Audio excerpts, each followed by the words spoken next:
'Tis the season to cozy up with a nice glass of wine. Welcome to a brand new episode of Go. I'm your host, Giesbrecht, and today we're on location at Pampa Brazilian Steakhouse, where we're going to be learning all about how to pair your meat with your wine. What different bottles are you looking for? What region, the grapes, etc. Plus, we're going to be introducing you to Blindman Brewing, the newest microbrewery here in Alberta. Today's show is all about local food, local brews, and having a great time this weekend at the Shaw Conference Center as part of the Rocky Mountain Food and Wine Festival. We have 2 tickets to give away to this event to one lucky viewer, so stick with us for the entire show.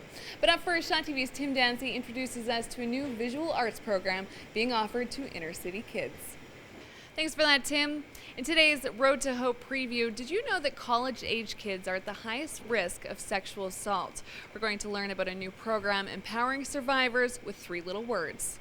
You can catch Road to Hope weeknights on Shaw TV at 8:30 p.m. Stay tuned. After the break, we are going to introduce you to the newest microbrewery in Alberta, Blindman Brewing, and talk about how to pair your meats with your wines. Stay tuned. Lots coming up here on Go. Oh yeah, that is the money shot. Welcome back to the show. If you're just tuning in now, we are once again on location at Pampa Brazilian Steakhouse, getting you excited for the Rocky Mountain Food and Wine Festival. And look at that meat. Coming up in the show, we're going to be speaking with Louis of the restaurant on how to pair different wines with different meat dishes, whether you're doing a slow roasted beef rib, bacon wrapped chicken, or meat stuffed buns. Lots of fun stuff to learn. And we're also going to be introducing you to Alberta's newest microbrewery, Blindman Brewing. Stay tuned to meet Hans. Plus, we have tickets to give away because everyone wants to go sip and sample and savor their way through this festival for themselves, right? Stay tuned for all of that. But first, we're going to introduce you to a woman who's made her living off of going into the depths of the city's sewer systems. Here's Global's Leslie McDonald with your November Woman of Vision. Okay, we're cutting our way into one of these pork sausage buns. There's chimichurri and cheese, and what do you pair with something like this? A great appetizer for any party. We're going to be talking about that with Louis in just a moment, but first, from the bowels of Edmonton's underbelly to the grassy greens of the countryside. Up next, Shaw TV's Jordan Hertner asks the question, what's it like to think like a horse? We are now here with Louis Montalvo of Pampa, and we're talking all about how to pair your meat with your wine to get everyone excited for the Rocky Mountain Food and Wine Festival.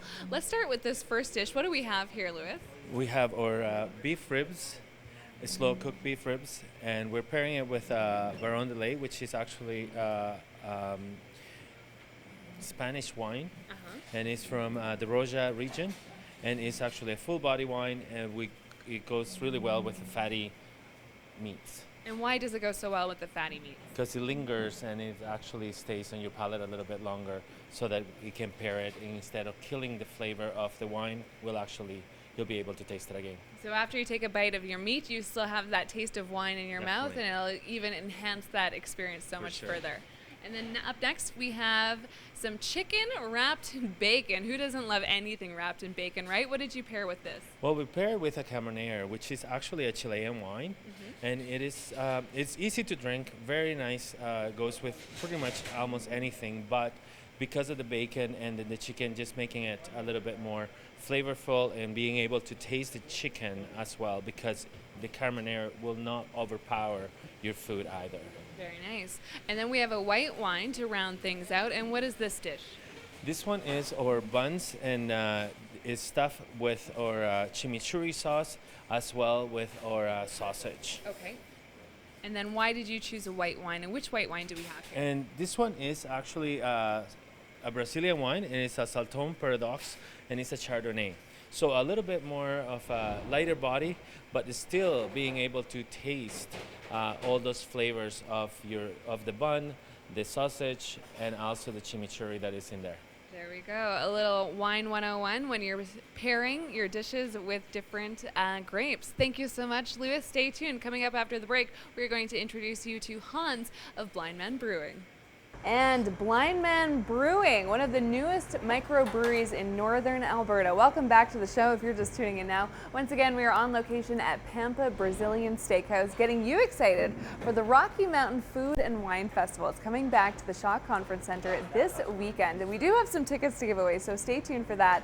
Before the break, we were talking about how to pair different wines with meat. Now we're going to be learning with Hans here about Blindman Brewing, one of the newest breweries, like I just mentioned. He's pouring out some of their classic brew that we're going to learn all about on the show. And if you notice that it's a little foggy colored, that's because it's an unfiltered beer. We're going to find out how they've been making this and where the name comes from coming up with Hans in just a few minutes. Stay tuned for that. But first, Shaw TV's Jen McDonald learns about a dignified shopping experience being offered to Edmonton's homeless. Up next, volunteer producer Sarah King looks into the newest trends in gaming, which actually includes no consoles at all. All right, we are now here with Hans Doof of Blindman Brewing, and this is the Blindman River Session Ale. Let's start with this one. Tell us about this beer, Hans. So this is our flagship beer. It is a sessionable light ale, very floral, very drinkable, 4.3%. Very unique hop aroma. It's very enjoyable beer. We've been hearing really good things about it. Now, where does the name come from, Blindman Brewing? You guys are located where? We're in Lacombe, okay, which is an hour and a half south of Edmonton, and the Blindman River is one that flows right through that area. So it's a bit of a place-based name, as well as kind of unique for people who don't know that. So. And you grew up in that area? Yeah, I'm from Lacombe. Grew up there. Family business there, and then we set up shop with our brewery right in Lacombe. What's it like being the newest brewery here in Edmonton and being able to be a part of a festival like the Rocky Mountain Food and Wine Festival? It's great. We're really excited to be in the brewing industry here in Alberta. It's really exciting. Where did your passion for beer come from? Just the science behind it and the excitement about going from this grain and this hops and yeast to this beautiful, tasty beverage is really exciting. So. And just quickly, what is the thing that makes Blindman beer stand out from other microbreweries in the area? Well, that's a tough one because we feel that we want to really have a good product, a consistent product, very floral, very aromatic, very tasty. So freshness and tasty. Freshness and tasty. Yeah. That's a great way to sell it. Okay, so you can check out Blindman Brewing at the Rocky Mountain Food and Wine Festival. Hans, thank you so much. Before we go, here's your on-the-go calendar. Wine, food, and beer. You can sample and savor it all at the Rocky Mountain Food and Wine Festival this weekend at the Shaw Conference Center. We also have 2 tickets to give away on Twitter, so if you want to win your way in, tweet us at ShawTVEDM and let us know why you deserve to go. Cheers, gentlemen. I've been your host, Giesbrecht. We'll see you next time.